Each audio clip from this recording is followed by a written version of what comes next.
আমার বাবা নিজের ব্যবসা আছে, ঢাকার সফল ব্যবসায়ীদের মধ্যে একজন, আর সোহান মধ্যবিত্ত পরিবারের ছেলে। এটাই সোহান আমায় বোঝাতে চাইছিল এতক্ষণ। এইটা নিয়ে সোহান সবসময় চিন্তা করে যায়। আমি আগে থেকেই জানতাম সোহান আমাদের মতো না, তবুও ওকে ভালোবেসেছি আমি। ভালোবাসা তো আর ধনী গরিব দেখে হয় না। আনমনে এই কথাগুলো ভাবতে ভাবতেই সোহান হাজির নুডলস নিয়ে। প্লেটটা আমি নিতে চাইলাম, কিন্তু সোহান আমায় ধরতে দিল না। সোহান নিজেই আমায় খাইয়ে দিল, কিন্তু সোহান নিজে খেলো না, কারণ সোহান নুডলস পছন্দ করে না। তাই আমি আর ওকে জোরও করলাম না। তারপর সোহান আমায় ফ্রেশ হয়ে নিতে বলল।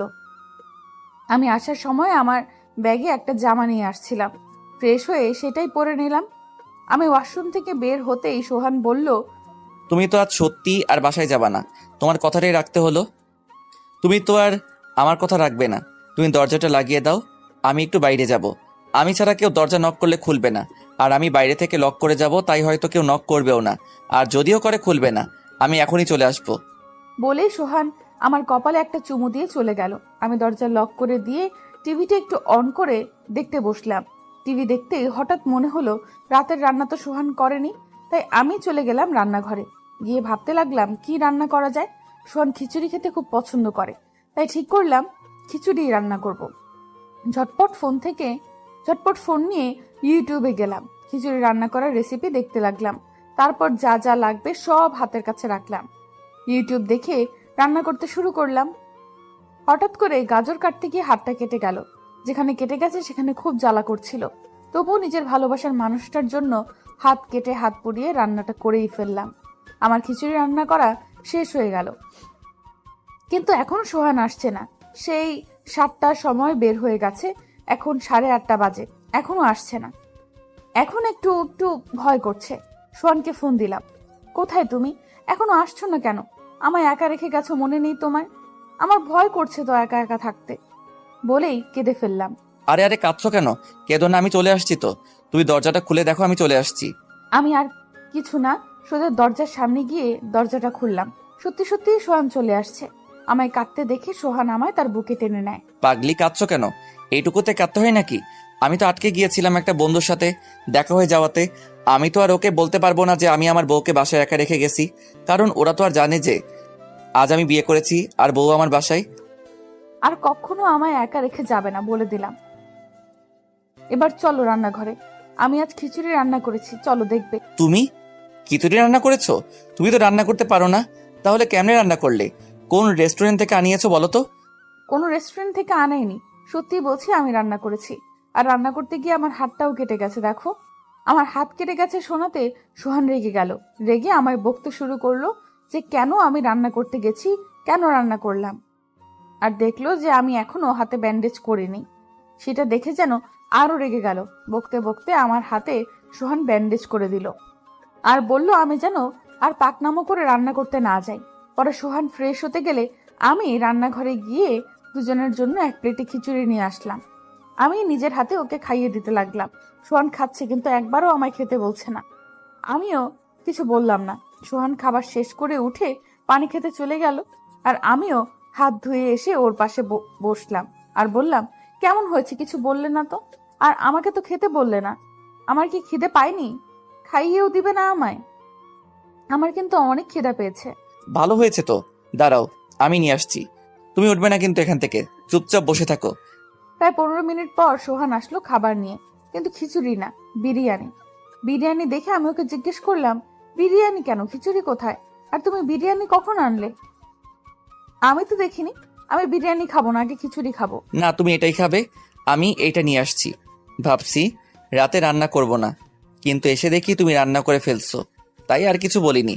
ফ্রিজে রেখে দিয়েছিলাম, আর এখন গরম করে নিয়ে আসলাম। তুমি খাবে না? খাবো তো, খাবো না কেন, দাও খাবো। সোহান আমায় খাইয়ে দেয়। খাবার খাওয়া শেষ হলে সোহান প্লেট রেখে একটু রুমে যায়, আর আমি এই ফাঁকে রান্নাঘরে গিয়ে 1 চামচ খিচুড়ি মুখে দেই। মুখে দেওয়ার পর আমি আর কিছু বলতে পারছি না, এত ঝাল যা বলার বাইরে। ঝালে আমার চোখে পানি চলে এসেছে। আমি তাড়াতাড়ি করে ঝাল কমানোর জন্য ফ্রিজ থেকে ঠান্ডা পানির বোতল বের করে খেতে শুরু করলাম। আমি সোফায় বসে পানি খাচ্ছিলাম আর কাঁদছিলাম। তখন সোহান আসে, এসে দেখে যে আমি কাঁদছি। কি হয়েছে তোমার? আবার কাঁদছো কেন? আমি তো বললাম আমি একটু ওয়াশরুম থেকে আসছি। ভয় পেয়েছো কিছু দেখে? বলো আমায়। তুমি আমায় মিথ্যা কথা কেন বললে? কেন বললে যে খিচুড়ি ভালো হয়েছে? একটুও ভালো হয়নি। এত ঝাল তুমি খেলে কিভাবে? আমায় বললে না কেন যে ঝাল হয়েছে? তাহলে তোমায় এত ঝাল খেতে হতো না। কেন খাবো না? আমার ভালোবাসার মানুষটা আমার জন্য এত কষ্ট করে রান্না করলো, আর আমি খাবো না? আমি তোমার জন্য সব করতে পারি। তুমি যদি আমায় বিষ দিয়েও খেতে বলো তাহলে আমি তাই খেয়ে নেব। আমি তো এক চামচ খেয়েই ঝালে কথা বলতে পারছি না। তুমি কিভাবে খেলে? আমি আর কিছুই বলতে পারলাম না। তার আগে সোহান আমার ঠোঁট দুটো ওর দখলে নিয়ে নিল। কিছুক্ষণ পর ছেড়ে দিল। আমি জড়িয়ে ধরলাম সোহানকে। এইভাবে কিছুক্ষণ থাকার পর সোহান ঘুমাতে যেতে বলল। বলল যে সে বিছানা ঠিক করে আসছে। বিছানা ঠিক করে আমায় ডাকলো সোহান। আমি বললাম যে একটু পর আসছি। আমি এখন সকালের সেই বেনারসিটা পরবো। সোহানের বউ সাজবো আমি এখন। সকালে যখন পড়েছিলাম তখন তো সোহানের বউ ছিলাম না। সাজ শেষ হয়ে চলে গেলাম সোহানের রুমে। সোহান আমায় এই সাজে দেখে বাইরে চলে যেতে লাগলো, কিন্তু আমি ওর হাতটা ধরে ফেললাম। দেখো অবন্তী, তোমায় আমি আগেও বলেছি আর এখন আবার বলছি, তুমি যেটা করছো ঠিক করছো না কিন্তু। আর কিছু বলার সুযোগ পেল না সোহান, কারণ কিছু বলার আগে ওর ঠোঁট দুটোতে আমি চুমু বসিয়ে দিয়েছি। তারপর আস্তে আস্তে সোহানও আমায় একদম কাছে চলে এলো। তারপর দুজন দুজনের মধ্যে হারিয়ে গেলাম। কি কি হয়েছে বুঝে নিয়েন সবাই। সকালে ঘুম ভাঙার পর দেখি আমি সোহানের বুকের উপর শুয়ে আছি। ঘুমন্ত অবস্থায় সোহানকে কতটা কিউট লাগে। সোহানের কপালে একটা চুমু দিয়ে ফ্রেশ হতে চলে গেলাম, কারণ আজ বাসায় ফিরতে হবে। কাল বাসায় বলে এসেছিলাম যে একটা ফ্রেন্ডের বার্থডে পার্টি আছে। তাড়াতাড়ি ফ্রেশ হয়ে এসে সোহানকে ডেকে তুলে দিলাম। ঘুম থেকে উঠেই আবার দুষ্টুমি শুরু করে দিয়েছে বদমাসটাকে জোর করেই ফ্রেশ হতে পাঠালাম। এমনিতেই অনেকটা দেরি হয়ে গেছে ঘুম থেকে উঠতে। সোহান ফ্রেশ হয়ে এসে চা করতে চলে গেল আর বলল যে চা খেয়েই আমাকে রেখে আসবে বাসায়। আমিও কিছু না বলে সোফায় গিয়ে বসলাম। তারপর চা খেয়ে বেরিয়ে পড়লাম। সোহান আমার বাসার সামনে রেখে ওর অফিসে চলে গেল। আজ আমি অনেক খুশি। এত খুশি কি আর বলবো। কাউকে বলে বোঝাতে পারবো না যে আমি ঠিক কতটা খুশি। কাউকে বলে বোঝাতে পারবো না। পরের দিন কলেজে যাওয়ার সাথে সাথে বন্ধুরা ট্রিট দে করে মাথাটা খারাপ করে দিচ্ছিল। আমি জানি ওদের ট্রিট না দেওয়া পর্যন্ত ওরা আমায় ছাড়বে না। তাই ওদের একটা রেস্টুরেন্টে নিয়ে গেলাম। আর ওদের রেস্টুরেন্টে নিয়ে যাওয়ার মানে আমার পার্স একদম ফাঁকা। হারামিগুলো খাচ্ছে আর সোহানকে ভিডিও কলে দেখাচ্ছে আর বলছে যে তোর বউয়ের সব টাকা আজকে শেষ করে দিলাম। সোহান শুধু মুচকি মুচকি হাসছে। সোহানের সাথে আমার প্রায় 3 দিন দেখা হতো।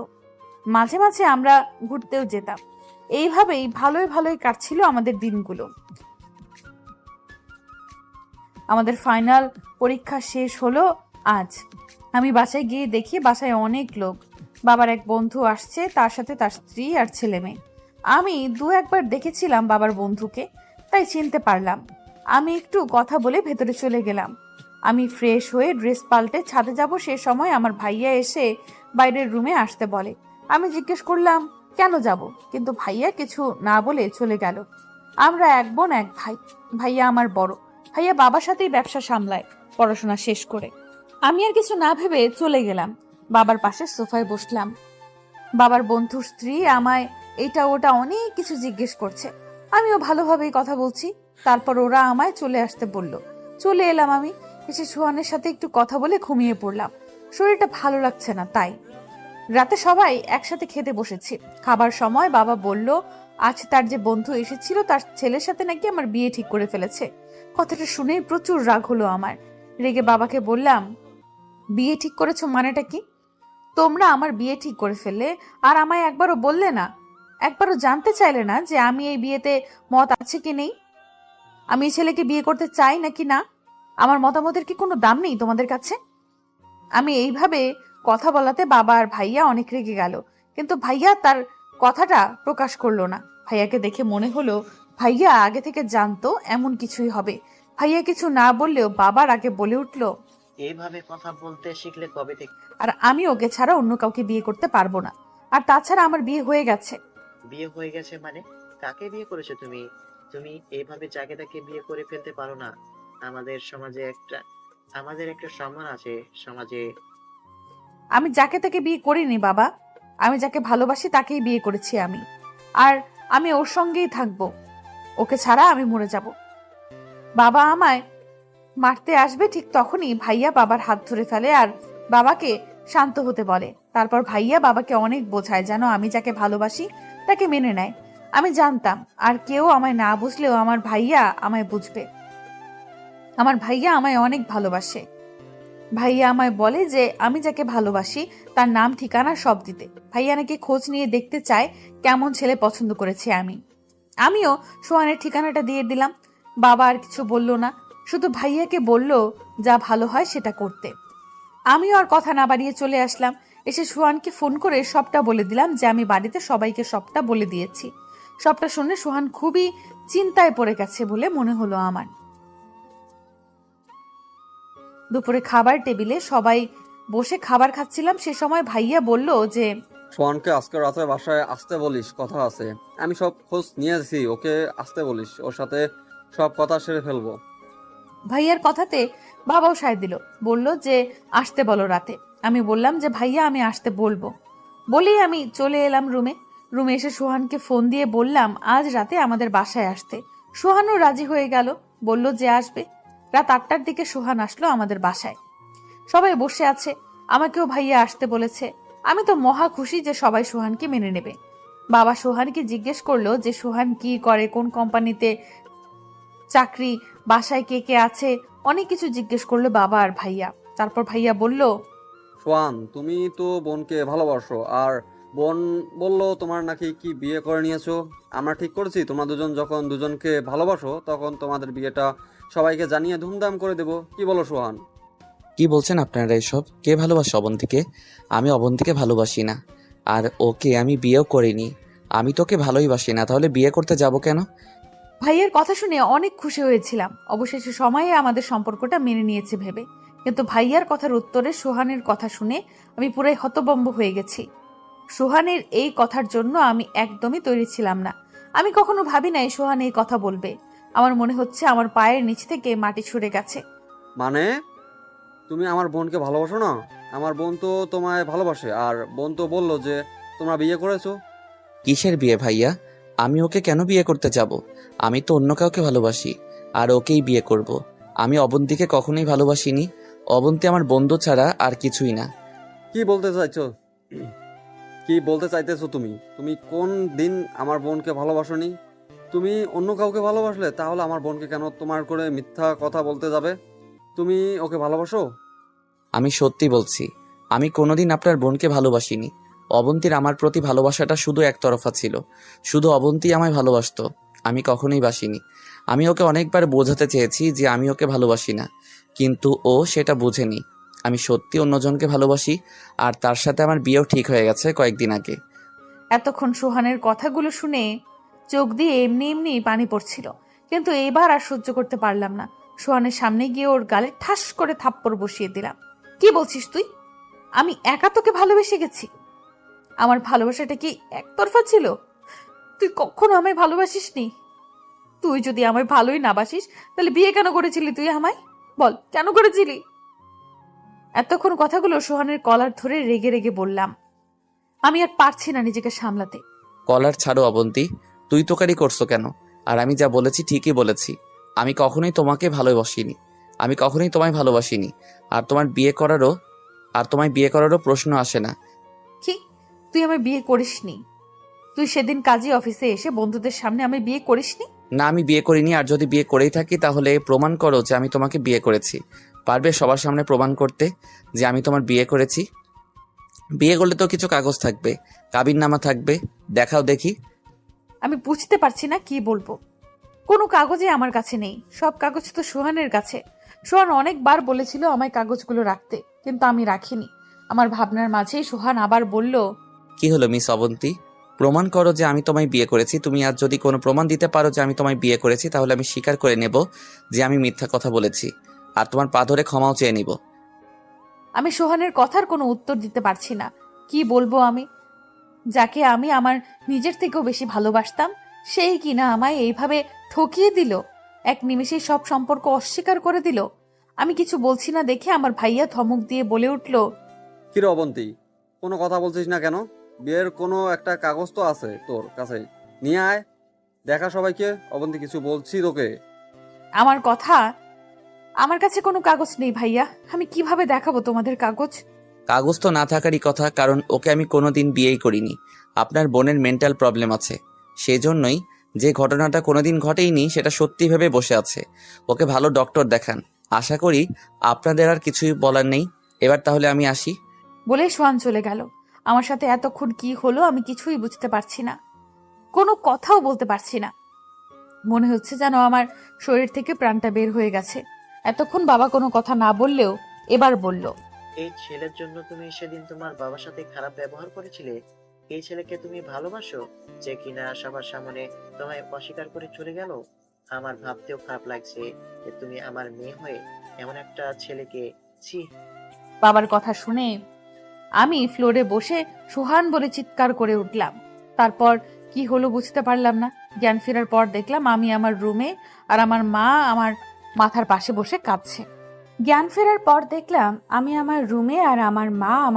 পাশে বসে কাঁদছে।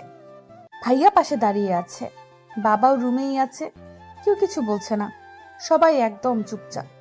আমি উঠতে যাব তখন উঠতে হবে না তোকে, শুয়ে থাক। ডক্টর তোকে রেস্ট নিতে বলছে, কোনো কথা বলবি না। অনেক হয়েছে বোন, আর না। তুই যা বলেছিলি আমরা তো সেটা মেনে নিয়েছিলাম। তুই তো আমাদের কোনো দোষ দিতে পারবি না বোন।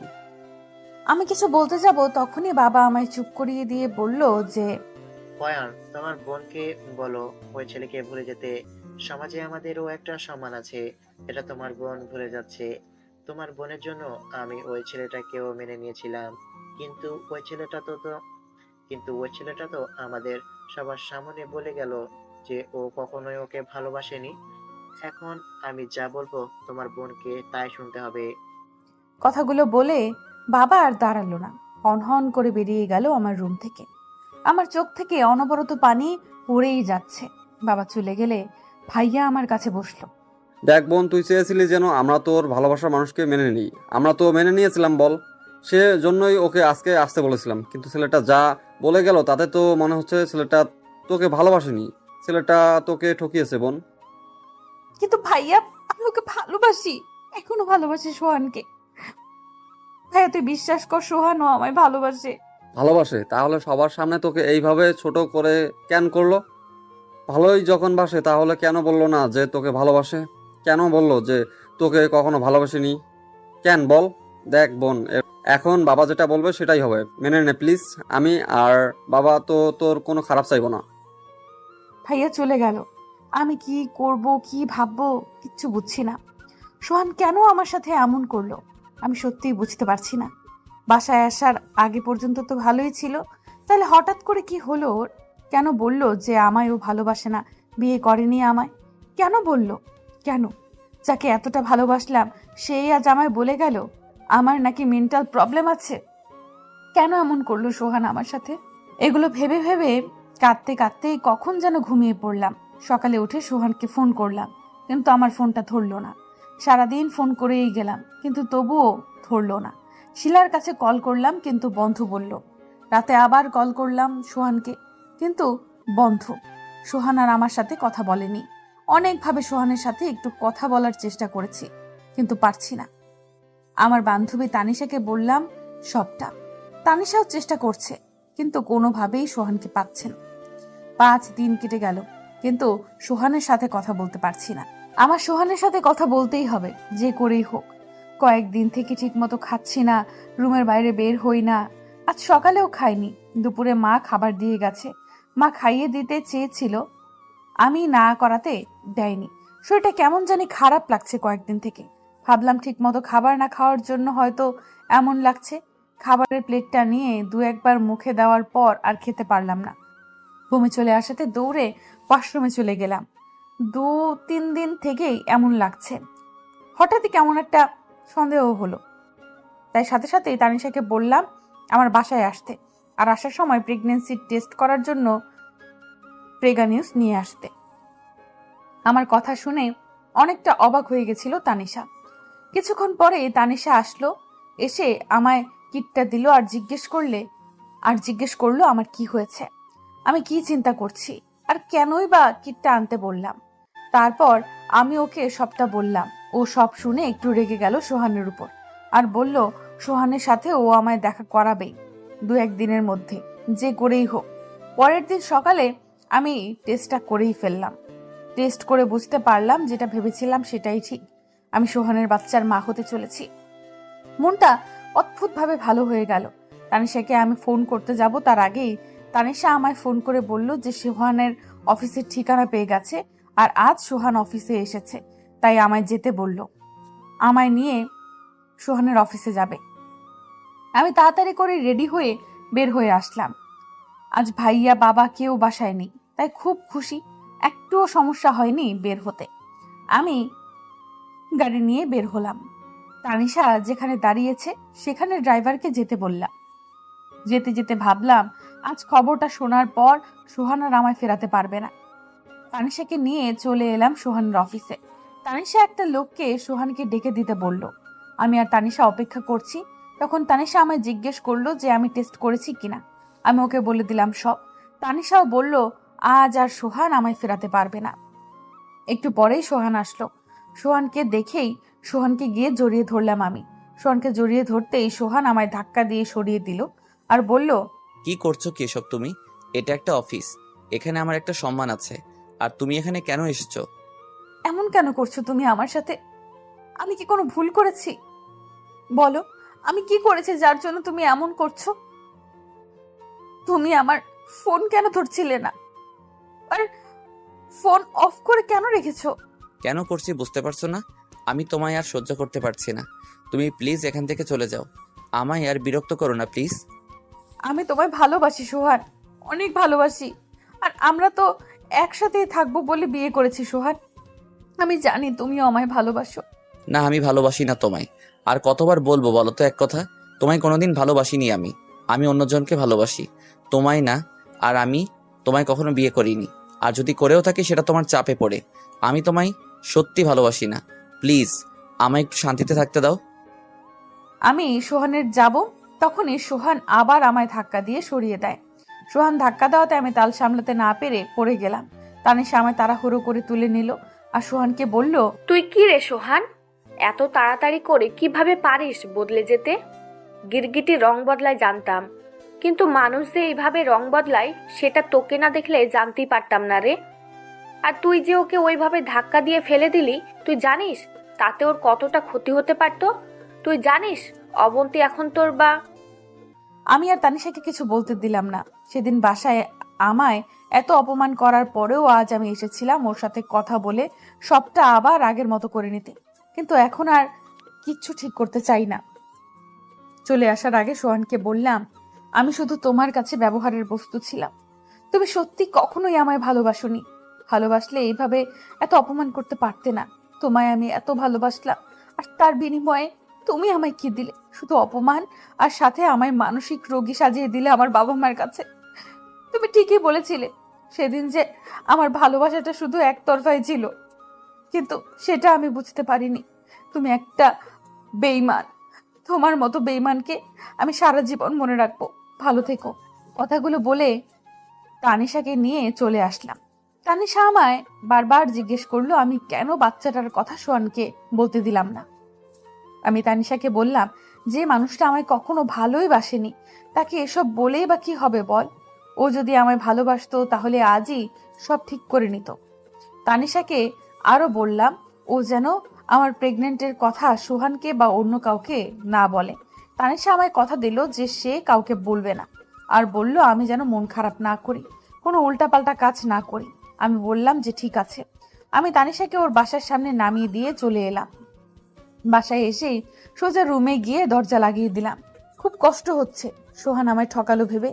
আসার পর থেকে রুমের দরজা লাগিয়ে বসে আছি। রাত হয়ে গেছে, খাবারের জন্য ভাইয়া অনেকক্ষণ থেকে ডাকছে। যেতে ইচ্ছে না করলেও গেলাম। সবার সাথে খেতে বসলাম, আর সবাইকে দেখে ভাবতে লাগলাম কি করে বলবো সবাইকে যে আমি মা হতে চলেছি। আর মুখে বলবো, কোন মুখে বলবো সবাইকে? এইগুলো ভাবতেই চোখ দিয়ে পানি গড়িয়ে পড়লো খাবার প্লেটে। কাউকে বুঝতে না দিয়ে চোখটা মুছে নিলাম।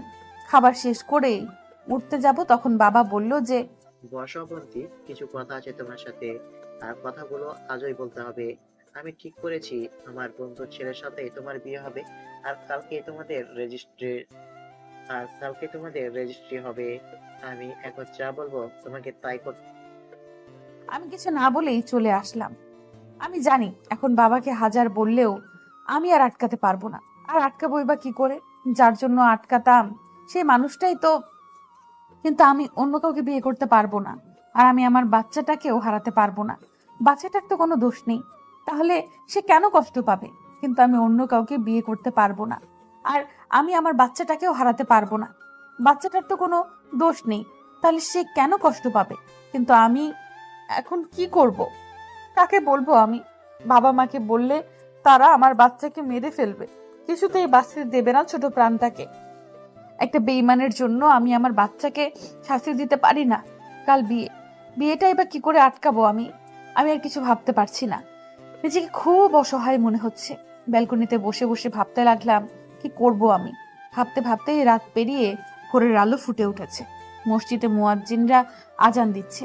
অজু করে ফজরের নামাজ আদায় করে নিয়ে ব্যালকনিতে এসে দাঁড়ালাম। ব্যালকনিতে দাঁড়িয়ে তানিশাকে কল করলাম। ওপাশ থেকে তানিশার কথা শুনে মনে হলো অনেকটা ঘাবড়ে গেছে এত সকালে ফোন দেওয়াতে। আমি বললাম, ভয় পাস না, আমার কিছুই হয়নি। তুই আমাকে হেল্প করবি প্লিজ? তুই ছাড়া এখন আমি এইসব কাউকে বলতে পারবো না। তুইও আমায় এ সময় আমায় হেল্প না করে ছেড়ে যাস না, সোহানের মতো। কি বলছিস তুই? আমি কেন তোকে হেল্প করব না? তুই আমার বন্ধু, সেই ছোটবেলা থেকে আমরা বন্ধু। তোর জন্য আমি আমার জীবনটাও দিয়ে দিতে পারবো। বল কি করতে হবে? তোর জন্য সব করতে পারি, বল। বাবা আজই আমার বিয়ে ঠিক করে দিয়েছে। তুই তো জানিস আমি প্রেগনেন্ট। আমি কাউকে বিয়ে করতে পারবো না, আর এই কথাটা বাসায় কাউকে বলতেও পারবো না। আমি আজই বাসা থেকে বেরিয়ে যাব। তুই আমায় কয়েকটা দিন তোর কাছে থাকতে দিবি প্লিজ? আঙ্কেল আজই বিয়ে কিভাবে ঠিক করলো?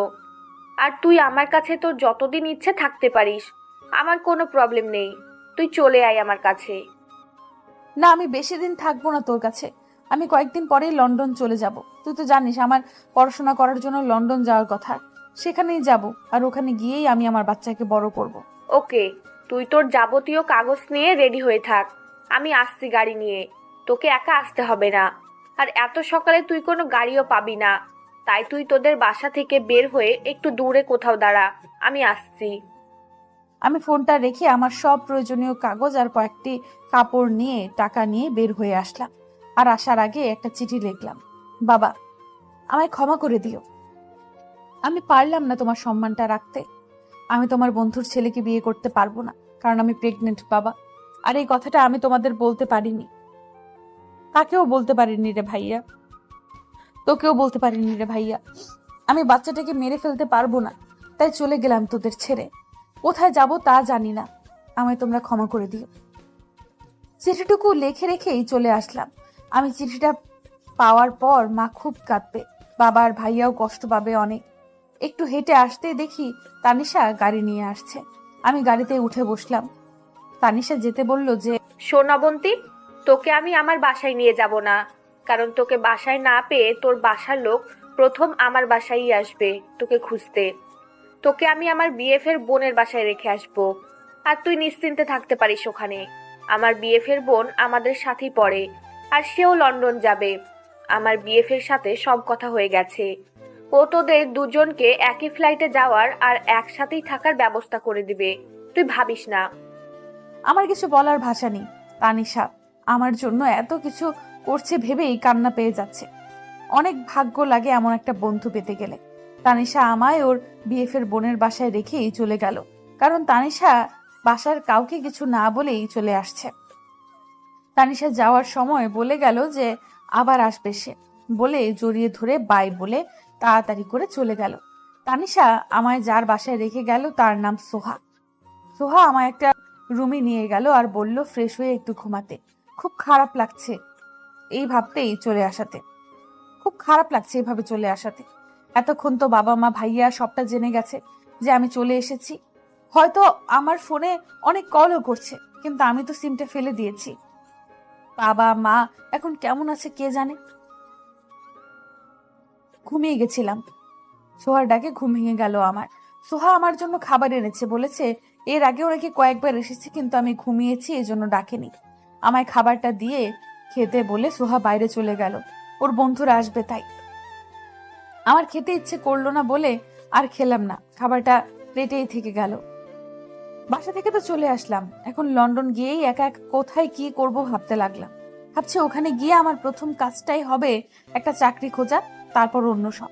সন্ধ্যার সময় কলিং বেলটা বাজলে দরজাটা খুলতেই দেখলাম তানিশা আর সোহা এসেছে। ওরা এসে দরজাটা লাগিয়ে দিল। তানিশাকে রুমে নিয়ে গেলাম। সোহা বাইরে থেকে আসছে তাই ফ্রেশ হতে চলে গেল। তানিশা এসে এই খাবার প্লেটটা দেখেই বলল, তুই এখনো খাবারটা খাসনি? এটা তো সোহা তোকে বাইরে যাওয়ার আগে দিয়েছিল, তুই খাসনি কেন? এইভাবে নিজেকে কেন কষ্ট দিচ্ছিস তুই? কার জন্য এত কষ্ট পাচ্ছিস? তুই যদি ঠিক মতো খাওয়া দাওয়া না করিস তাহলে আমি আঙ্কেলকে বলে দিব যে তুই এইখানে আছিস। আর ভাইয়া এসেছিল আমাদের বাসায় তোকে খুঁজতে, সবাই তোকে পাগলের মতো খুঁজছে। তানিশা কথা শেষ না হতেই সোহা এসে বলল, অবন্তী শুধু নিজেকে তো কষ্ট দিচ্ছে না, ওর ভেতরে যে আরো একটা ছোট্ট প্রাণ আছে, ওর ভেতরে কেউ একজন একটু একটু করে যে বেড়ে উঠছে সেটাও অবন্তী ভুলেই যাচ্ছে। নিজের সাথে সাথে সে ওই ছোট প্রাণটাকেও কষ্ট দিচ্ছে। সোহার কথা শুনে আমি অবাক হয়ে তাকিয়ে রইলাম ওর দিকে। আমি ভেবেছিলাম সোহা কিছু জানে না, কিন্তু সোহা সবটা জানে। আমি ওকে বলেছি সবটা, ও কাউকে বলবে না, তুই ভাবিস না। আর ওকে তো বলতেই হতো অবন্তী, কারণ লন্ডন যাওয়ার পর আমি না যাওয়া পর্যন্ত সোহাই হবে তোর একমাত্র বন্ধু। আর বন্ধুর কাছে তো লুকোনোটা ঠিক না, তাই না? তুই আমাকে বন্ধু ভাবতে পারিস। দেখ অবন্তী, আমি অতটাও খারাপ বন্ধু হব না তোমার, তুমি বিশ্বাস করতে পারো আমায়। আর আমি তোমার অবস্থাটা বুঝতে পারছি, কিন্তু এখন তোমায় অনেকটা শক্ত হতে হবে। যা হয়েছে সব ভুলে তোমায় সামনের দিকে এগোতে হবে। আর সব সময় মনে রাখবে তুমি এখন আর একা নও, তোমার সন্তানও আছে তোমার সাথে। এইভাবেই তানিশা আর সোহা আমার পাশে থেকে আমায় সাপোর্ট করতে থাকে। ওদের সাথে থাকতে থাকতে এই কয়দিনে আমি অনেকটা স্বাভাবিক হয়ে উঠেছি। প্রায় 1 মাস পর আমার আর সোহার লন্ডনে যাওয়ার ফ্লাইট ঠিক হয়। আমি আর সোহা লাগেজ গুছিয়ে নিয়ে এয়ারপোর্টে চলে এলাম। তানিশাও এসেছে। তানিশার আজ খুব মন খারাপ আমি চলে যাব এর জন্য। যখন ভেতরে ঢুকতে যাচ্ছিলাম তখন আচমকা ভাবে তানিশা আমায় জড়িয়ে ধরে কান্না করতে শুরু করে দেয়। ওর কান্না থামিয়ে চলে আসলাম। এসে বিমানে বসে গেলাম আর পা বাড়ালাম এক নতুন জীবনের পথে, যে জীবনে কোনো বেইমানের জায়গা থাকবে না। দীর্ঘ পথ পাড়ি দিয়ে পৌঁছে গেলাম লন্ডন। এখানে আসার পরের দিনই একটা বাসা ভাড়া করে নিলাম। তারপর কয়েকদিনের মধ্যে একটা জবও পেয়ে গেলাম আমি আর সোহা। তারপর পড়াশোনা আর জব নিয়ে দিন ভালোই কাটতে লাগলো। 2 মাস পর তানিশাও চলে এলো লন্ডন। এসে ওখানকার অনেক কথা বলল, আরো বলল যে আমার চিন্তায় নাকি বাবা মা দুজনই খুব অসুস্থ হয়ে পড়েছিল। আমি আর সোহা যে কোম্পানিতে জব করি পড়াশোনার পাশাপাশি, সেইখানেই তানিশাকেও একটা জব নিয়ে দিলাম বসকে বলে। 3 জনের সময় খুব ভালো যেতে লাগলো। আস্তে আস্তে কেটে গেল প্রায় 7-8 মাস। এখন অফিসে যেতে কষ্ট হয়, এজন্য বস আমায় ছুটি দিয়েছে। বাচ্চাটা হয়ে গেলে তারপর আবার জয়েন করব অফিসে। কয়েকদিন পরেই আমার জীবনটা আলোকিত করে পৃথিবীতে এলো আমার মেয়ে, যার জন্য আমার এত লড়াই, যাকে বাঁচানোর জন্য আমি আমার দেশ ছেড়ে এসেছি। বরাবরের মতো আমার এই সময়টাতেও আমার পাশে ছায়ার মতো দাঁড়িয়েছিল আমার পরম বন্ধু তানিশা আর সোহা। তানিশা আর সোহা আমার মেয়ের নাম রাখলো মেহেরিস বিনতে আফরা। ছোট করে ওরা ডাকে আফরা। মেয়ে হওয়ার 1.5 মাস পর চাকরিতে জয়েন করলাম আমি।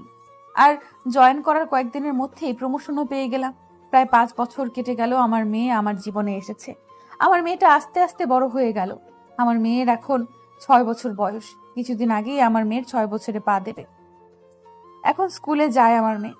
আমার মেয়ে তার 6 বছরের জন্মদিনে গিফট হিসাবে আমার দেশে আসতে চেয়েছে। আর সেজন্য আজ এতগুলো বছর পর দেশে আসা। 9 বছর আগের কথাগুলো ভাবতেই রাত শেষ হয়ে ভোর হয়ে এলো। একটু পরেই আমার মেয়ের ঘুম ভেঙে যাবে আর আমায় দেখতে না পেলে গাল ফুলিয়ে বসে থাকবে। তাই মেয়ের পাশে গিয়ে শুয়ে পড়লাম। আফরার পাশে শুয়ে থাকতে থাকতেই চোখে ঘুম নেমে এলো। আফরাকে বুকে জড়িয়ে ধরে ঘুমিয়ে পড়লাম। ঘুম ভাঙার পর দেখতে পেলাম সকাল 10:30 বাজে। উঠে ওয়াশরুম থেকে ফ্রেশ হয়ে এসে দেখি আফরার নড়াচড়া করছে। ওর কাছে গিয়ে আলতো করে একটা চুমু দিলাম কপালে। তারপর ওকে ঘুম থেকে তুলে ফ্রেশ করে নিয়ে হোটেলের বাইরে যাব, এজন্য সিঁড়ি দিয়ে নামতে লাগলাম। আফরা আমার হাত ছেড়ে দিয়ে একা একা নামতে লাগলো। আর তাড়াহুড়ো করে নামতে গিয়ে প্রায় পড়ে যাওয়ার মতো অবস্থা। আফরা পড়ে যাবে ঠিক সেই সময় কেউ একজন এসে ধরে ফেলে আফরাকে। লোকটা আফরাকে ধরে নিয়েই অন্যদিকে ফিরে আফরার সাথে কথা বলতে থাকে। আমি লোকটার পেছনে থাকায় লোকটার মুখ দেখতে পেলাম না। লোকটাকে আমি ধন্যবাদ বলবো বলে লোকটার পেছনে গিয়ে দাঁড়াতেই আফরা মাম্মাম বলে আমার কাছে চলে আসে, আর সেই সাথে লোকটাও আমার দিকে ফিরে তাকায়। লোকটা আর কেউ না, সোহান। সোহান আমায় দেখে কিছু একটা বলতে যাবে, তখনই আমি আফরাকে নিয়ে হোটেল থেকে বাইরে বেরিয়ে আসি। কক্সবাজার আসার পর থেকে শুধু বেঈমানটার সাথে বারবার দেখা হয়ে যাচ্ছে। বেঈমানটাকে এত বেশি না ভেবে আফরাকে নিয়ে একটা রেস্টুরেন্টে খেতে গেলাম। খাওয়ার পর আফরাকে নিয়ে একটু সমুদ্রের পাড় দিয়ে হাঁটাহাঁটি করছিলাম, তখনই আবার সোহান এসে দাঁড়ায় সামনে আর বলে, কি ব্যাপার? আমি যখনই তোমার সামনে আসছি তুমি তখনই আমায় এড়িয়ে চলে যাচ্ছ কেন? তোমার সাথে কথা আছে, আমার কথা বলতে চাই আমি তোমার সাথে। আগেই তো বলেছি আমি আপনাকে যে আমি অপরিচিত কারোর সাথে কথা বলি না। আপনি কি সেটা শুনতে পাননি? আমি অপরিচিত? তুমি আমায় চেনো না? না, চিনি না। নেক্সট টাইম প্লিজ আমায় আর বিরক্ত করতে আসবেন না। আর কথা না বাড়িয়ে চলে এলাম ওখান থেকে। হোটেল রুমে চলে আসলাম। আফরাকে রুমে এনে টিভিতে কার্টুন ধরিয়ে দিলাম। আফরা কার্টুন দেখতে পছন্দ করে। আফরাকে কার্টুন দেখতে দিয়ে ব্যালকনিতে এসে চেয়ারে বসলাম। ভাবছি কাল সকালে ঢাকা ফিরে যাব। ঢাকা গিয়েই আবার লন্ডন ফিরে যাব, কারণ এখানে থাকলে সোহানের সাথে দেখা হবে আমার, আর সেটা আমি চাই না। আমি লন্ডন ফিরে যাব এটা তানিশাকে জানানোর জন্য ফোন করতে যাব, তখনই তানিশা আমায় ফোন করে। কিন্তু ওর ফোন নাম্বারটা দেখে একটু অবাক হলাম, কারণ নাম্বারটা বাংলাদেশের। ফোনটা রিসিভ করে কানে ধরতেই ওপাশ থেকে তানিশা বলে উঠল, কি রে, দেশে এসে তো একদমই ভুলে গেছিস, একটা দিনও ফোন দিলি না। তো কেমন কাটছে তোর আর খালামনির ঘোরাঘুরি? আর ঘোরাঘুরি? তুই কি দেশে এসেছিস? তোর ফোন নাম্বার দেখে তো মনে হচ্ছে তুই দেশে এসেছিস। কখন এলি? আমায় তো একবারও বললি না। আর সোহাও এসেছে নাকি? হ্যাঁ, দেশে এসেছি, আর সোহাও এসেছে। আসলে বলার সুযোগ পাইনি রে। হঠাৎ করে সোহার আব্বু অসুস্থ হয়ে পড়েছে, আর সোহার আব্বু ছেলের বউ দেখতে চান। তাই সোহার ভাইয়া আমার বাবা মার সাথে কথা বলে বিয়ে ঠিক করে ফেলেছে, তাই দেশে ফিরতে হলো। তোর বিয়ে ঠিক হয়ে গেছে? সত্যি? এটা তো খুব ভালো একটা খবর। এবার তাহলে আমি অনেক দিন পর খালামণি হতে পারবো। বিয়ের ডেট কবে এটা তো বল। বিয়েই হলো না এখনো, আর তুই খালামণি হওয়ার জন্য লাফাচ্ছিস কুত্তা। 10 দিন পরেই বিয়ে। তুই কক্সবাজার থেকে কবে ফিরবি? আচ্ছা, তোর কক্সবাজার থেকে ফিরতে হবে না, আমি আর সোহা আসছি কক্সবাজার আজ রাতে। বিয়ের আগে 10টা দিন একটু আনন্দ করে কাটাই, তুই আসিস না? কিন্তু আমি কাল সকালেই ঢাকা ফিরতে চাইছি। আসলে আমার এখানে আর থাকতে ইচ্ছে করছে না। আমি চলে আসবো কালই। না, তুই আসবি না, আর কয়েকটা দিন থাক। আমি তো আজ রাতেই আসবো, প্লিজ চলে আসিস না প্লিজ। তুই চলে আসলে আর তোর সাথে কথাই বলবো না। তারপর তানিশাকে বললাম যে আমি থাকবো। ওকে আসতে বললাম, আর আমি যে হোটেলে এসেছি সেই হোটেলের নামটা বলে দিলাম। আরো কয়েকটা দিন আমায় এখানেই থাকতে হবে। এটা ভাবতেই রাগ হচ্ছে। সন্ধ্যার দিকে হোটেলের রিসেপশনে গেলাম একটা রুম বুক করতে। রুম বুক করে চলে আসবো, সেই সময় দেখি যে সোহান হোটেলের ভেতরে আসছে। ওকে দেখেই আরো রাগ হলো। ওদিকে আসতে দেখেই আমি চলে আসবো, সে সময় সোহান বলে যে, রিসিপশনে কেন এসছো? কোনো সমস্যা হচ্ছে কি তোমার রুমে? সমস্যা হলে আমায় বলতে পারো।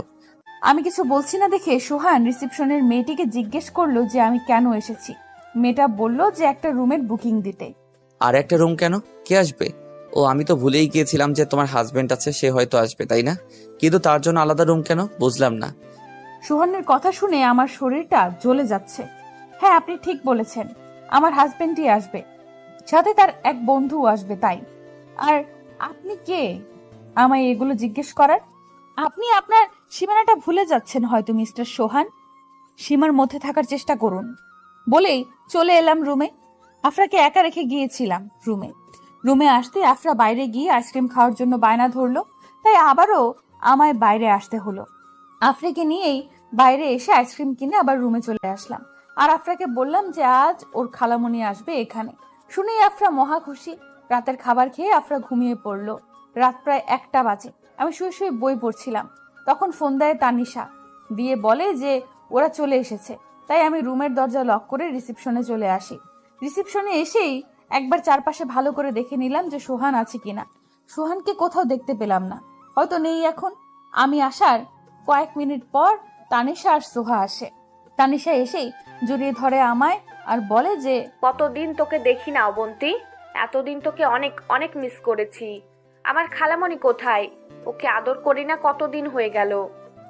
আফরা ঘুমিয়ে পড়েছে। সব পরে হবে, আগে রুমে চল, ফ্রেশ হয়ে কিছু খেয়ে নে।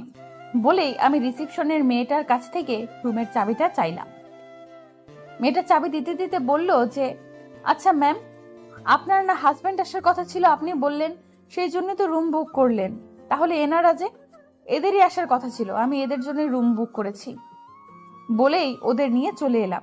অন্যদিকে সুহান যে আমার আশেপাশেই ছিল সেটা আমি বুঝতেই পারিনি। তানিশা যে আমার সাথেই হোটেলেই উঠেছে সেটা সোহান দেখেছে। আমি রিসেপশন থেকে চলে আসতেই সোহান রিসেপশনের মেয়েটার কাছে গিয়ে জিজ্ঞেস করে, কি বলছিলে এত ওনার সাথে? আর ওনার সাথে সেই মেয়ে দুইটা কে? কোন রুমে উঠলো তারা? অবন্তী ম্যামের বন্ধু ওরা দুজন স্যার। ম্যাম যে রুমটা বুক করেছিল তার হাজবেন্ড আর তার বন্ধুর জন্য, সেই রুমটাতে ওনার এই বন্ধু দুটো উঠবে, তাই জিজ্ঞেস করেছিলাম। কি জিজ্ঞেস করেছিলে? আর ওনার হাজবেন্ডের জন্য বুক করা রুমে ওদের কেন উঠতে বললো? ওনার হাজবেন্ড কি আসবে না? না স্যার, ওনার হাজবেন্ড আসবে না। আসলে অবন্তী ম্যাম ওনার এই বন্ধু দুইজনের জন্য রুমটা বুক করেছিলেন, ওনার হাজবেন্ডের জন্য না স্যার। ও ওকে। অবন্তী ম্যাম আর ওনার বন্ধু দুজনের একটু বেশি খেয়াল রাখবে, দেখবে ওনাদের যেন কোনো কিছুতেই কোনো সমস্যা না হয়। বলেই সোহান চলে যায় সেখান থেকে। আর এদিকে আমি তানিশাদের ওদের রুমে রেখে নিজের রুমে এসে শুয়ে পড়ি। তানিশা আর সোহার ডাকে ঘুম ভাঙে আমার। ওরা দুজন সকালে উঠেই ফ্রেশ হয়ে আমায় ডাকতে এসেছে, সকাল সকাল ঘুরতে বের হবে এজন্য। আমি ফ্রেশ হতে চলে গেলাম আর তানিশা আফরাকে ঘুম থেকে তুলতে থাকে। আমি এসে দেখি আফরা ওদের দুজনকেই দু হাত দিয়ে ধরে বসে আছে। আফরাকে দেখেই বোঝা যাচ্ছে সে কতটা খুশি। আফরাকে রেডি করে নিয়ে বের হয়ে পড়লাম সেন্ট মার্টিনের উদ্দেশ্যে। ঘুরে আসতে আসতে অনেকটা রাত হয়ে গেছে আর আমার মেয়েটাও অনেকটা ক্লান্ত।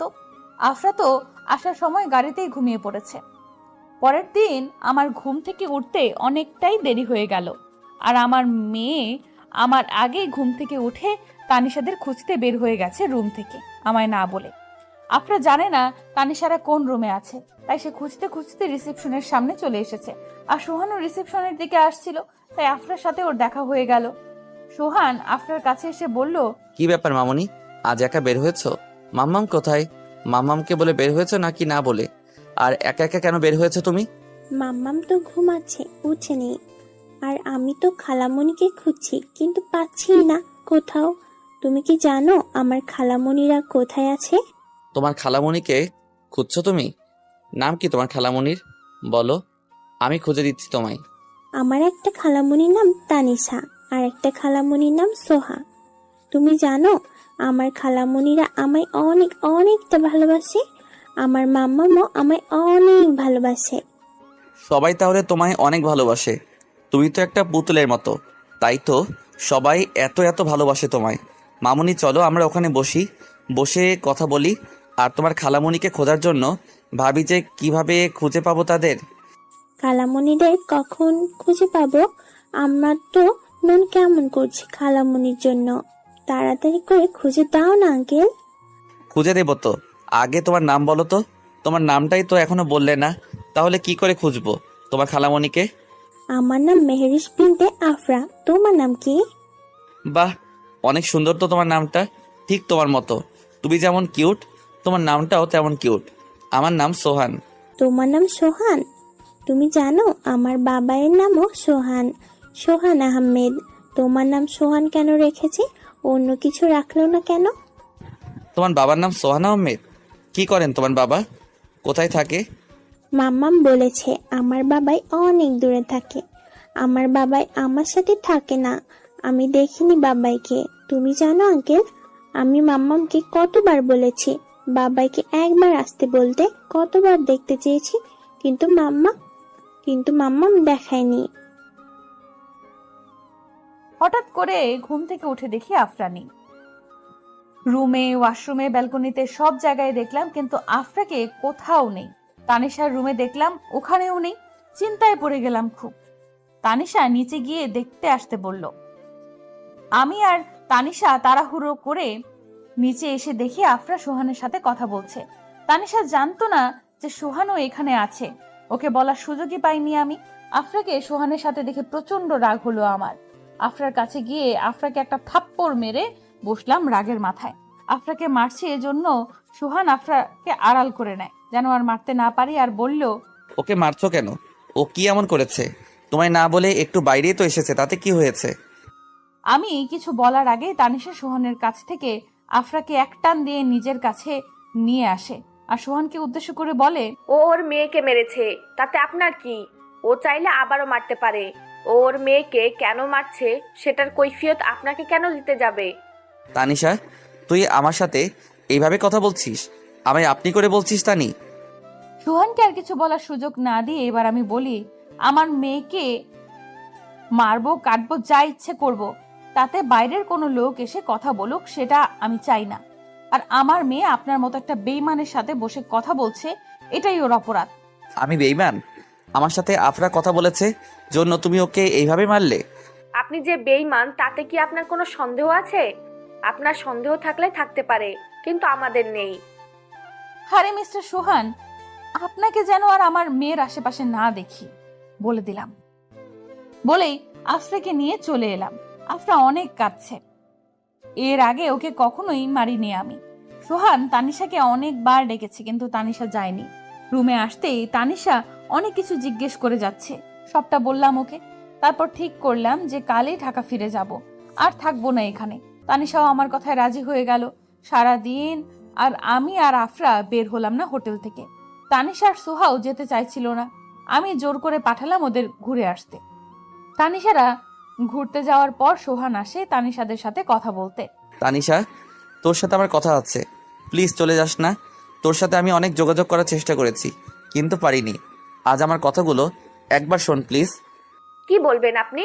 আর আমার সাথে আপনার কি কথা আছে সেটাই তো বুঝতে পারছি না আমি।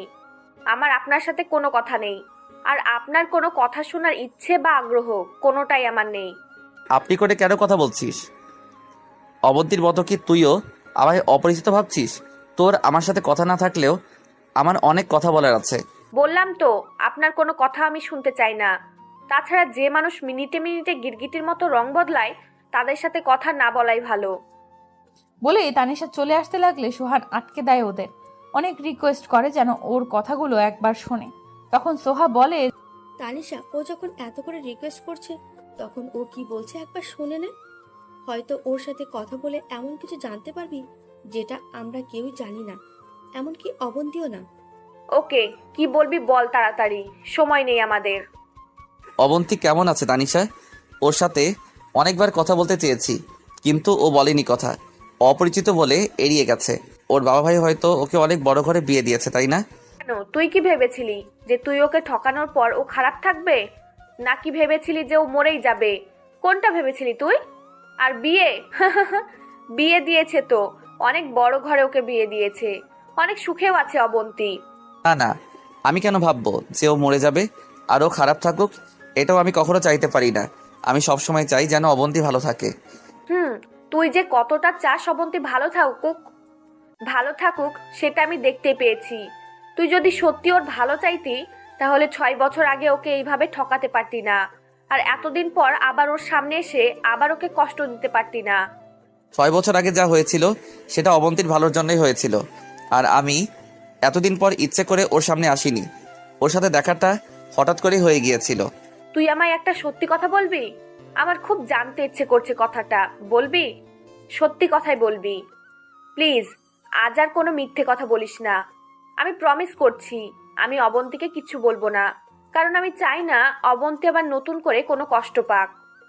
কি কথা? আর ভাবিস না, আজ আমি তোকে সব সত্যি কথাগুলোই বলবো। বল। তুই অবন্তীকে কেন ঠকালি এইভাবে?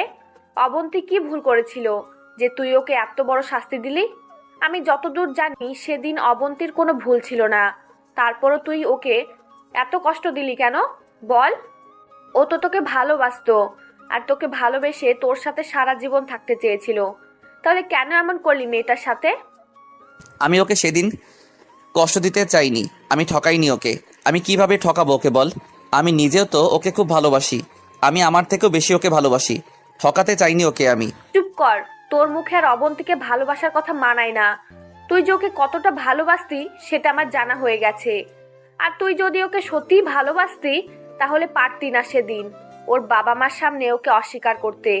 পারতি না তোদের বিয়েটাকে অস্বীকার করতে। ও শুধু তোকে পাওয়ার জন্য ওর বাড়ির লোকের সাথে কি না করেছে, আর তুই ওকে ওর বাড়ির সবার সামনে মানসিক রোগী সাজিয়ে দিয়ে চলে এলি। তানিশা বিশ্বাস কর, সেদিন আমি বিশ্বাস করব তোকে? তোকে তো সেই মেয়েটা বিশ্বাস করেছিল, তার কি প্রতিদান দিয়েছিস তুই? একদম যত্ন করে ওর পিঠে ছুরি বসিয়ে দিলি। ওই মেয়েটা তোকে নিজের চেয়েও বেশি বিশ্বাস করত, আর তুই ওকেই ছি সোহান। অবন্তীর খুব বড় একটা ভুল ছিল যে সে তোকে চিনতে পারেনি। শুধু অবন্তী কেন, আমরাও তোকে চিনতে পারিনি, একটুও বুঝতে পারিনি যে তুই ভালো মানুষের একটা মুখোশ পরে আছিস। আমি ওকে ছুঁড়ে মারিনি, ঠকাইনি। আমি সত্যি অবন্তীকে অনেক ভালোবাসি, বিশ্বাস কর তানি। অবন্তীকে ভালোবাসিস এই কথাটা বলে আর ওই মেয়েটাকে ছোট করিস না প্লিজ।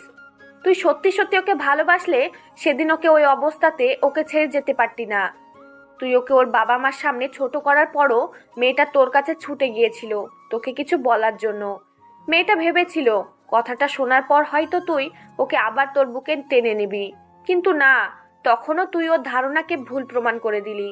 যখন একটা মেয়ের সব থেকে বেশি তার ভালোবাসার ভরসার মানুষের প্রয়োজন হয়, যখন একটা মেয়ের তার হাজবেন্ডকে সবচাইতে বেশি পাশে দরকার হয়, সেই সময়টাতেই তুই ওর পাশ থেকে সরে গেলি।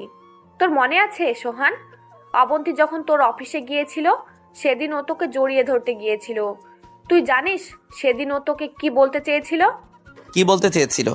কি হলো তানিশা, বল, কি বলার জন্য এসেছিল অবন্তী?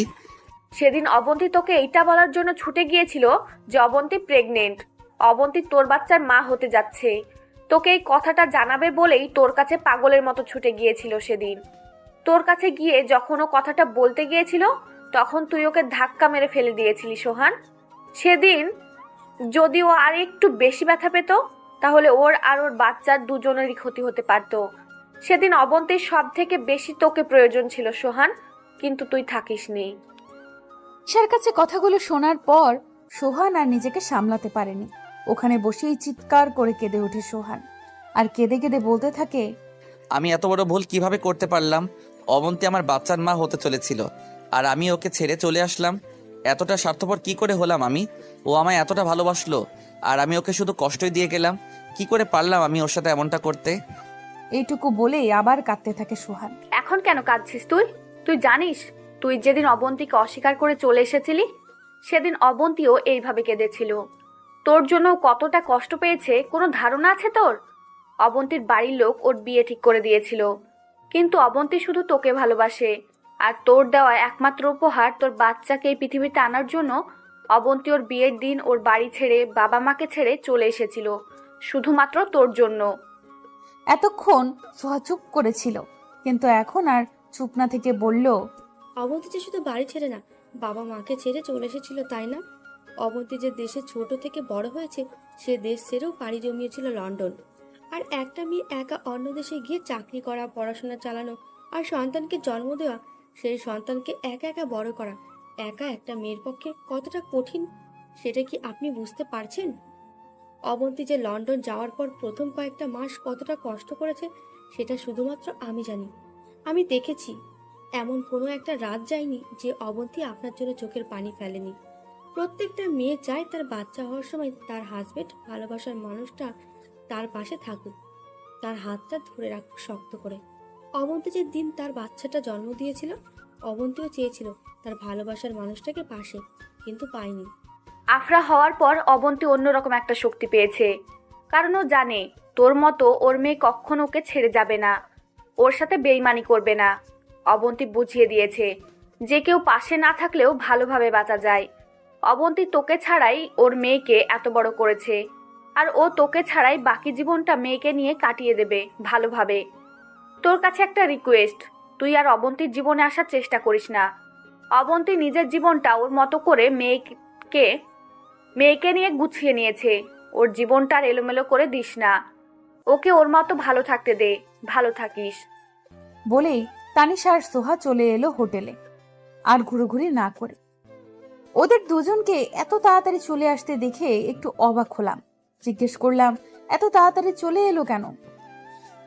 আমার কথা শুনে মনে হয় তানিশা তেলে বেগুনে জ্বলে উঠল, রেগে রেগে বলল, কেন, তুই কি ভেবেছিলি যে আমরা ওখানে থাকতে গেছি? নাকি আমরা চলে আসাতে তোর প্রবলেম হচ্ছে? আমরা চলে গেলে তুই হ্যাপি হবি? হলে বল, আমরা ঘুরতে চলে যাচ্ছি। আমি কি এমন বললাম যে তুই এত রেগে গেলি? সরি তানি। আমি আর আমার কথাটা শেষ করতে পারলাম না, তার আগেই রেডি হয়ে নি অবন্তী, আফরাকেও রেডি করে দে তাড়াতাড়ি। আমরা আজই ঢাকা ফিরে যাব। সোহা, তুইও যা, রেডি হয়ে আয়। আজই কিভাবে? কোনো টিকিটই তো কাটা হয়নি, কিভাবে যাব? কাল গেলেই তো হবে। আর তুই তো কাল যেতে চাইলি, তাহলে কি হলো হঠাৎ তোর? আমার কথা শুনে তানিশা আরো রেগে গেল। আমি কি বললাম শুনতে পাসনি তুই? আমরা আজই এখান থেকে চলে যাব। আজই মানে আজই। অনেক ঘুরেছি, আর ঘুরতে হবে না। টিকিট কাটা হয়ে গেছে। রেডি হয়ে নে, আমরা 10 মিনিটের মধ্যে এখান থেকে চলে যাব। আমি তানিশাকে বললাম যে রেডি হচ্ছি, আর কিছু বললাম না, কারণ তানিশা খুব রেগে আছে। এখন বেশি কিছু বললে তানিশা আরো রেগে যাবে। একটু পরে রেডি হয়ে আমরা সবাই রিসেপশনে এসে দাঁড়ালাম, কারণ হোটেলের বিলটা দিতে হবে। রিসেপশনের প্রায় অনেকটা দেরি হয়ে গেল, কারণ আমরা যে কয়দিনই হোটেলটাতে ছিলাম এই কয়দিনে বিলটা দেওয়াতে রিসেপশনের মেয়েটা নিতে রাজি হলো না। আমরা অনেক বলার পরেও নিচ্ছে না, কিন্তু কেন নিচ্ছে না সেটা আমরা বুঝতে পারছি না। আমার ভয় হচ্ছে তানিশাকে নিয়ে। তানিশা এমনিতেই রেগে আছে অনেক, তার উপর আবার রিসেপশনের মেয়েটা বিল নিচ্ছে না। তানিশা কি বলবে আল্লাহ জানে। মেয়েটা কিছুতেই নিচ্ছে না, শুধু বলছে যে স্যার নিতে মানা করেছে আপনাদের বিল। তানিশা রেগে গিয়ে মেয়েটাকে তার স্যারকে আসতে বলল, আর মেয়েটা ফোন করে বলল, হ্যালো স্যার, অবন্তী ম্যাম আর ওনার বন্ধুরা আজই হোটেল থেকে চেক আউট করে যাচ্ছে। ওনারা বিল দিতে এসেছে, আমি নিচ্ছি না দেখে রাগারাগি করছে। ওনারা আপনাকে আসতে বলছে। মেয়েটা এটুকু বলেই রেখে দিল, আর আমাদের বলল, ম্যাম প্লিজ রাগ করবেন না, একটু বসুন, স্যার এক্ষুনি আসছে। আসলে ম্যাম আমার সাথে রাগ করে কোনো লাভ নেই, কারণ আমাদের স্যারই না করেছে যেন আপনাদের কাছে কোনো টাকা না নেয়। স্যারের কথা অমান্য করব কিভাবে বলুন? প্লিজ বসুন ম্যাম। 10 মিনিটের মধ্যে মেয়েটার স্যার এসে হাজির হলো, আর মেয়েটা আমাদের ওর স্যারকে দেখিয়ে বলল যে ওই তো স্যার চলে এসেছে ম্যাম। মেয়েটার স্যারের দিকে তাকিয়ে আরো একটা শক খেলাম আমরা, কারণ মেয়েটার স্যার আর অন্য কেউ নয়, সোহান।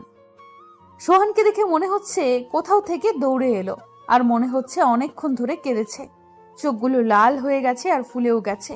সোহান আমাদের দিকে এগিয়ে আসতে দেখে তানিশা সোহানের সামনে গিয়ে, তুই আবার এখানে কি করছিস? তোকে না বলেছি তুই আর অবন্তীর সামনে আসবি না? আবার কেন এসেছিস? বল, কেন এসেছিস? ম্যাম কি করছেন? ইনি তো আমাদের স্যার, আপনাদের তো বললাম। তুমি চুপ করো, তুমি কোনো কথা বলবে না, একদম চুপ করে থাকবে।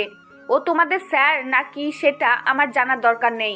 তানিশা প্লিজ আমার কথাটা শোন, মাথাটা একটু ঠান্ডা কর, ঠান্ডা মাথায় আমার কথাগুলো শোন প্লিজ। কি শুনবো তোর কথা?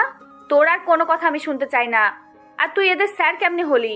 আর আমাদের বিলটা নিতে কেন মানা করেছিস? আর তুই আমাদের বিল নিতে না করার কে সোহান? কারণ আমি এই হোটেলের মালিক, এই হোটেলটা আমার, আর তোরা আমার খুব কাছের মানুষ, তাই তোদের কাছে বিল দিতে না করেছি।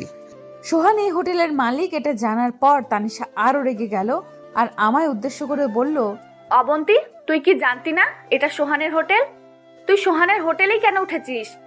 তুই কি আর হোটেল পাসনি? এইটা ছাড়া এখানে কি আর একটা হোটেল ছিল না? তুই অবন্তীর সাথে কেন রাগ দেখাচ্ছিস তানিশা? তুই খুব ভালো করে জানিস যে অবন্তী যদি জানতো এটা সোহানের হোটেল, তাহলে ও এখানে ভুল করে উঠতো না। এইটা তোর হোটেল হলে সামনে নাম লেখা নেই কেন তোর? শুধু এসে কেন লেখা? আমি ইচ্ছে করেই আমার নাম পুরোটা দেইনি, এসে দিয়েছি, কারণ এসতে সোহান আর এতে অবন্তী। চুপ কর তুই। তুই তোর ওই মুখে অবন্তীর নাম নিবি না। এতে অবন্তী মানেটা কি? এসব বলে তুই কি বোঝাতে চাইছিস? তুই তোর হোটেলের নাম কেন অবন্তীর নামে দিবি? আমি কিছু বোঝাতে চাইছি না, যেটা সত্যি সেটাই বলতে চাইছি। আমি শুধু আমার এই হোটেলের নাম অবন্তীর নামে দেইনি, এখানে আমার আরও 2টা হোটেল আছে, সেগুলো অবন্তীর নামে, কারণ আমি ভালোবাসি অবন্তীকে, খুব বেশি ভালোবাসি। এতক্ষণ শুধু সবার কথা শুনছিলাম, কিন্তু বলতে পারছিলাম না। কিন্তু এখন আর চুপ করে থাকতে পারলাম না। ঠাস, সোহানের গালে থাপ্পড় বসিয়ে দিলাম। আপনি আপনার নাটক প্লিজ বন্ধ করুন। আমি আপনার মুখে আমার নামটা শুনতে চাই না। আপনার মুখে আমার নামটা শুনলে আমার নিজেকে ছোট মনে হয়। অবন্তী প্লিজ। বলেছি না আমার নামটা আপনি নিবেন না। আপনাকে আমি খুব ভালো করে চিনি।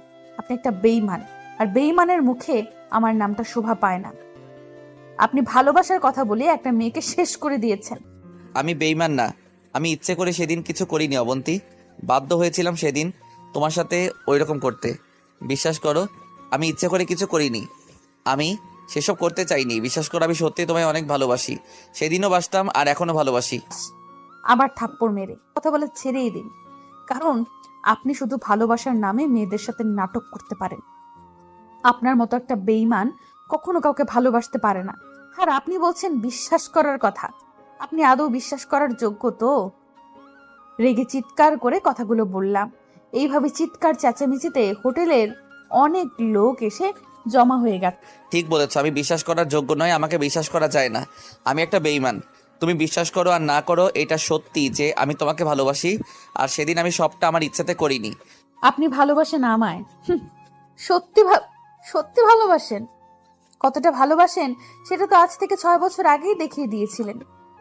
6 বছর আগেই আপনি আপনার আসল রূপটা দেখিয়ে দিয়েছিলেন আমায়। আপনি আর একবার আমায় ভালোবাসেন কথাটা বললে কিন্তু আবার আমার হাত উঠে যাবে। তুমি আমায় যত খুশি মারতে পারো, আমি কিছু বলবো না, কিন্তু আজ তোমায় আমার সব কথা শুনতেই হবে। তোমায় শুনতে হবে আমি কেন সেদিন ওইসব করেছি, কেন আমি তোমাকে সেদিন অস্বীকার করেছিলাম, কেন আমি বলতে পারিনি যে আমি তোমাকে ভালোবাসি। আমি আর কিচ্ছু শুনতে চাই না। আমি জানি আপনি আবার সেই মিথ্যা কথা বলবেন, কারণ আপনি মিথ্যা ছাড়া সত্যি বলতেই পারেন না। আর আপনি সত্যি আমাকে ভালোবাসেন কি বাসেন না সেটা আমার আর জানার দরকার নেই। তবে আপনি একটা কথা শুনে রাখুন, আমি আপনাকে আর ভালোবাসি না। আপনাকে আমি ঘৃণা করি। যেটা ঘৃণা করি সেটা আপনি ভাবতেও পারবেন না। আমি জানি তুমি আর আমায় ভালোবাসো না। আমি তোমার সাথে যা করেছি তারপর যে তুমি আমায় আর ভালোবাসবে না সেটা আমি জানি। আর আমি এটাও জানি তুমি এখন শুধু আমায় ঘৃণা করো। আমি তোমার ঘৃণারই যোগ্য, আমি তোমার ভালোবাসা পাওয়ার যোগ্য না। তুমি আমায় আর কখনো ভালোবাসবে না জেনেও আমি তোমায় ভালোবাসি, আর এতগুলো বছরও ভালোবেসেই গেছি। হ্যাঁ, আমি আপনাকে ভালোবাসি না, আর কখনো ভালোবাসবও না। আমি আপনার মুখটা আর দেখতে চাই না। দয়া করে আপনি আর আমার সামনে আসবেন না, প্লিজ। ঠিক আছে, আমি আমার মুখটা আর তোমায় কখনো দেখাবো না। আজকের পর আমাকে আর কখনো তোমার সামনে আসতে দেখবে না। আমি চলে যাব তোমার জীবন থেকে, কিন্তু শেষবারের মতো আমার কিছু কথা শোনো। আমি কথা দিচ্ছি, আমি কথাগুলো তোমায় বলেই চলে যাব তোমার সামনে থেকে। আর কি বলবেন আপনি? আপনি আবার নাটক করবেন? নাটক করে আবার আপনার কথায় ভুলিয়ে আপনার কাছে নিয়ে যাবেন, তাই তো? আপনি আবার আমায় আপনার বিছানায় সঙ্গী বানাতে চাইছেন। এই জন্যই তো আপনি এতক্ষণ ধরে আমায় ভালোবাসেন ভালোবাসেন বলে নাটক করে যাচ্ছেন। আপনি শুধু আমায় আপনার মজার সামগ্রী ভেবেছেন, আগেও ভেবেছেন আর এখনো ভাবছেন। আপনি কি আমায় বেশ... আমি আর কিছু বলার আগেই সোহান আমার গালে চর বসিয়ে দেয়। অনেক বলেছিস তুই, আর না। অনেক ভালোভাবে কথা বলেছি আমি তোর সাথে, কিন্তু তুই তো... আমি জানি আমি 6 বছর আগে ভুল করেছি। তুই শুধু আমার সেই ভুল করাটাই দেখলি, কিন্তু আমি কেন এমন করলাম সেটা একবারও শোনার প্রয়োজন মনে করলি না। 3 বছরের সম্পর্কে তুই আমায় চিনলি। আরে আমি যদি তোকে ভালোই না বাসতাম তাহলে তোকে বিয়ে করতাম না। তোকে নিয়ে যদি আমি শুধু মজাই করতাম তাহলে তোকে আমি আমার মা বোনের সাথে পরিচয় করিয়ে দিতাম না। 6 বছর আগের সেই ঘটনার পর থেকে আমি অনেক খুঁজেছি, কিন্তু তোকে পাইনি। 6 বছর আগের করে একটা ভুলের বোঝা এখন আমি বয়ে বেড়াচ্ছি। অনেকবার বলতে চেয়েছি তোকে যে আমি কেন এমন করেছিলাম, কিন্তু তুই সেটা শুনতে চাস না। আর বিশ্বাস কর, এখন আর আমিই বলতে চাই না। আমি চাই না তুই আমার জন্য তোর কাছের মানুষদের বুঝিস। তুই আমায় যেমন ভাবেছিস এতদিন তেমনই ভাব। তুই আমায় ঘৃণা করিস তো তাই কাট। আমি আর বলবো না কোনোদিন তোর সামনে এসে যে আমি তোকে ভালোবাসি। কথাগুলো বলেই সোহান আফরার কাছে গিয়ে আফরার কপালে একটা চুমু দিয়ে বেরিয়ে যায় হোটেল থেকে। আমরা সবাই শুধু সোহানের যাওয়ার দিকে তাকিয়ে আছি। সোহানের বলা কথাগুলো কেন জানি বারবার ভাবাচ্ছে। একটা কথা সব থেকে বেশি ভাবাচ্ছে, সোহান কেন বলল যে আমি আমার আপন মানুষদের ভুল বুঝবো? কাকে ভুল বুঝার কথা বললো সোহান? একটু পরেই তানিশা আমাকে বলে যে সে এখনই আমরা এখান থেকে বের হয়ে যাব। বের হওয়ার সময় সামনে এসে দাঁড়ায় রনি, আমাদের বন্ধু। যেদিন সোহান আমাকে অস্বীকার করেছিল তারপর থেকে আর রনির সাথেও যোগাযোগ করতে পারিনি। রনি সোহানের বেস্ট ফ্রেন্ড। এতদিন পর রনিকে আমাদের সামনে দেখে আরেক দফা অবাক হলাম। আমাদের আরো অবাক করে দিয়ে রনি বলতে শুরু করলো, তোরা কিন্তু কাজটা ঠিক করলি না। এতগুলো বছর ধরে সোয়ান ওর করা একটা ভুলের মাসুল দিয়ে যাচ্ছিল, সেদিন অবন্তী তোর কাছে সোহান সত্যি কথাগুলো লুকিয়েছিল। ভুলটা করেছিল, সেই ভুলের মাসুল সোহান এই 6 বছর ধরে দিয়ে আসছে। অবন্তী, তুই ভাবছিস যে সোহান তোকে ঠকিয়েছে, তোর সাথে বেইমানি করেছে। তুই এই সব ধারণা সব ভুল ভ্রান্তি অবন্তী। তুই সত্যিটা জানিস না। তুই জানিস না সেদিন আসল ঘটনা কি ঘটেছিল। যদি জানতি তাহলে এই রকম ভাবে সবসময় ভাবতে পারতি না, এত ঘৃণা করতে পারতি না। কি হয়েছিল সেদিন বল রনি, আমি শুনতে চাই। তোরা কি এমন জানিস যেটা আমি জানি না? বল।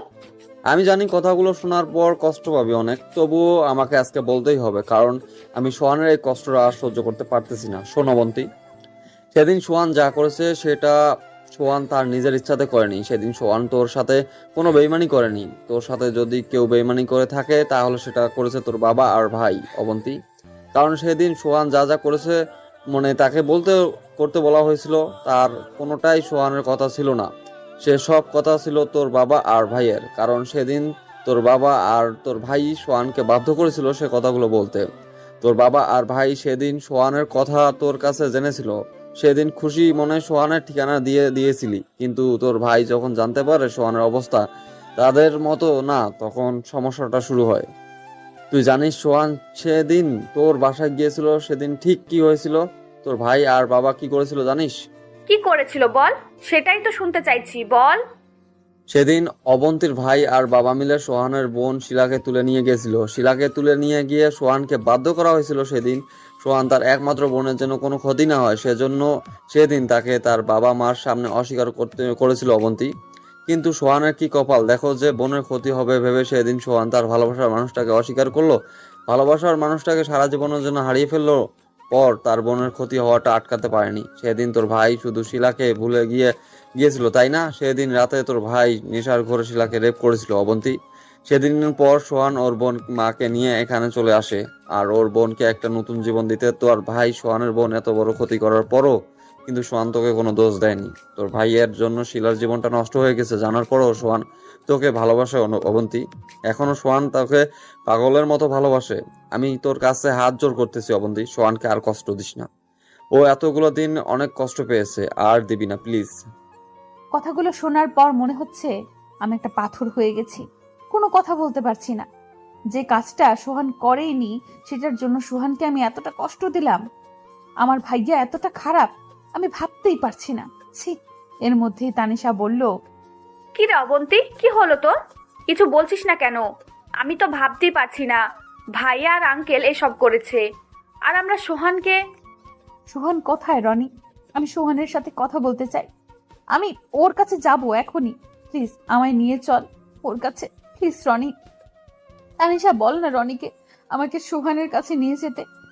চল, আমি নিয়ে যাচ্ছি। আমি ঠিক জানি না যে সোহান এখন বাসায় আছে কিনা, তবুও একবার গিয়ে দেখতে ক্ষতি কি।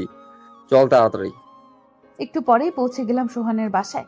এখানে সোহান আর রনি থাকে, তাই রনির কাছে বাসার চাবি ছিল। তাই আমাদের ভেতরে যেতে বেশি সমস্যা হলো না। ভেতরে গিয়ে দেখি সোহান নিজের রুমে দরজা বন্ধ করে ভেতরে কি করছে জানি না। ও রুমের দরজা ধাক্কা দিয়ে, সোহান, সোহান, সোহান, আমি জানি তুমি ভেতরে আছো, কথা কেন বলছো না তুমি? সোহান প্লিজ দরজাটা খোলো। তুমি না বললে আমার সাথে তোমার অনেক কথা আছে, আমি শুনবো তোমার সব কথা। প্লিজ দরজাটা একবার খোলো সোহান। সোহান কথা কেন বলছো না তুমি? সোহান তুমি দরজা খুলবে না, কথা বলবে না আমার সাথে? তুমি না বললে তুমি এখনো আমায় ভালোবাসো, এটাই তোমার ভালোবাসা? প্লিজ দরজাটা খোলো সোহান, প্লিজ। অনেক ডাকাডাকির পর দরজা খুলে বেরিয়ে এলো সোহান। এসেই জড়িয়ে ধরে বাচ্চাদের মতো কাঁদতে লাগলো। সরি সোহান, আমায় ক্ষমা করে দাও প্লিজ। আমি সত্যিটা না জেনে তোমায় এতগুলো বছর ভুল বুঝে এসেছি। আমি জানতাম না এত কিছু হয়ে গেছে তোমার সাথে। প্লিজ আমায় ক্ষমা করে দাও। তুমি আমায় আগে কেন বলনি সত্যিটা? সত্যিটা জানলে আমি তোমায় এতটা কষ্ট দিতাম না। আমায় মাফ করে দাও প্লিজ। তুমি আমায় মাফ করে দাও, কারণ সবচেয়ে বেশি কষ্টটা তুমি পেয়েছো। আমি তোমায় কষ্ট দিয়েছি। যে সময়টাতে আমার তোমার পাশে থাকার কথা ছিল সে সময়টাতে আমি তোমায় ছেড়ে চলে গিয়েছিলাম। আমি তোমায় সত্যি অনেক ভালোবাসি, বিশ্বাস করো। আমি সেদিন ইচ্ছে করে। আমি সবটা জানি সোহান, কিছু বলতে হবে না তোমার। এবার যা বলার সব আমার বাবা আর ভাইয়া বলবে। তারপর আমি, সোহান, আফরা, তানিশা, সোহা, রনি আর শিলা সোহানের মাকে নিয়ে ঢাকায় ফিরে আসলাম। এসেই বাড়িতে ঢুকলাম। ঢুকতেই দেখতে পেলাম অনেকগুলো মানুষ বসে আছে। একটু ভেতরে যেতেই বুঝতে পারলাম আজ আমার ভাইয়ের এঙ্গেজমেন্ট। যেখানে আয়োজন করা হয়েছে সেখানে চলে এলাম সবাই মিলে। দাঁড়ান মিস্টার রনিক, আপনার সাথে আমার কিছু ইম্পর্টেন্ট কথা আছে। আমার কথা শেষ হলে ভেবে দেখা যাবে আপনার আজ এই এঙ্গেজমেন্টটা আদৌ হবে কি। অবন্তী, অবন্তী, তুই এতদিন পর কেন এসেছিস? এতদিন পর 6 বছর আগে তো আমাদের সবার মুখে চুনকালি মাখিয়ে চলে গিয়েছিলি। আজ কেন আসলি? আবার আমাদের অপমান করতে সবার সামনে? হুশ মিস্টার আহমেদ, মিস্টার আহমেদ একটু ধীরে কথাগুলো বলুন। সব প্রশ্ন একসাথে করলে আমি কোনটার উত্তর দেব বলুন তো? আপনি কি বললেন আমায়? যে আমি আপনার মুখে চুনকালি মাখিয়েছি? আমি না হয় খারাপ, সেজন্য আপনার সম্মানটা রাখতে পারিনি, কিন্তু আপনার ছেলে তো খুব ভালো। তাহলে আপনার ছেলে কেন এত বড় জঘন্য কাজটা করলো? কি বলছিস তুই? আর তুই বাবার নাম ধরে কেন বলছিস? তুই থাম। আজ আর তুই কোনো কথা বলবি না। আজ আমি বলবো আর সবাই শুনবে। তোর লজ্জা করে না? একটা মেয়ের এত বড় সর্বনাশ করে তুই এখানে আবার একটা মেয়ের সর্বনাশ করছিস? একটা মেয়েকে যে তুই রেপ করেছিস সেই কথাটা তুই এত তাড়াতাড়ি কি করে ভুলে গেলি? কি মিস্টার আহমেদ, আপনি ওকে জানেন না যে আপনার ছেলে একটা রেপিস্ট? আপনিও তো আপনার ছেলেকে আজ থেকে 6 বছর আগে একটা মেয়েকে তুলে আনতে সায় দিয়েছিলেন, তাই না মিস্টার আহমেদ? সরি, মানে এসব কি বলছিস তুই? অনেক রেপিস্ট? আমি মানছি আমি সেদিন মেয়েটাকে তুলে আনতে সায় দিয়েছিলাম, কিন্তু ও যে মেয়েটার এত বড় সর্বনাশ করে দিয়েছে সেটা জানতাম না। অনেক, অবন্তী কি বলছে এসব? এসব সত্যি? চুপ করে থেকো না অনেক। আপনার ছেলে চুপ করে আছে তাতে কি? আপনি বুঝতে পারছেন না যে আপনার ছেলে একটা অপরাধী? আপনার ছেলে অপরাধ করেছে আর আপনিও করেছেন। কাটিয়ে তানিশার বিয়ের পর ফিরে এলাম লন্ডন। সোহান আর ওর মা এসেছে আমার সাথে লন্ডন। সোহান তার হোটেলের দায়িত্ব রনিকে বুঝিয়ে দিয়ে আমার সাথে লন্ডনে চলে এসেছে। এখানে এসেই আবার ব্যবসা শুরু করেছে সোহান। আমি, আফরা, সোহান এখন অনেক অনেক খুশি। আফরা তো বাবাইকে পেয়ে এতটা খুশি যে বলে বোঝানো যাবে না। আর সোহানও খুব খুশি এতদিন পর নিজের মেয়েকে কাছে পেয়ে। এত ঝড় ঝাপটা পেরিয়ে এবার শুরু হলো আমাদের নতুন পথ চলা। আল্লাহর কাছে দোয়া করি যেন আর কোনো ঝড় আমাদের জীবনে না আসে। আমরা যেন এইভাবেই সারা জীবন একসাথে বাকি জীবনটা কাটিয়ে দিতে পারি। আল্লাহ হাফেজ।